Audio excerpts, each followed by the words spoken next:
কে হবে কোটিপতিতে আপনাকে স্বাগত। ধন্যবাদ, এখানে আসতে পেরে আমি খুব খুশি। প্রথম প্রশ্ন আপনার স্ক্রিনে, জয়নগর পৌরসভা কত সালে স্থাপিত হয়েছে?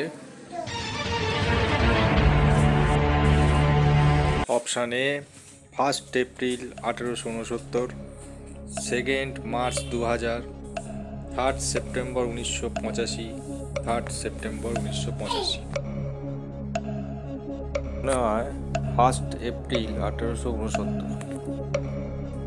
একদম সঠিক, জিতে গেলেন আপনি 1000 টাকা। খুব ভালো লাগছে, কোনোদিন ভাবতে পারিনি এখানে খেলবো এবং প্রথম প্রশ্নই জিতবো। প্রথম রাউন্ডে সঞ্জীববাবু 1000 টাকা জিতে গেলেন। দেখতে থাকুন পরবর্তী রাউন্ডে।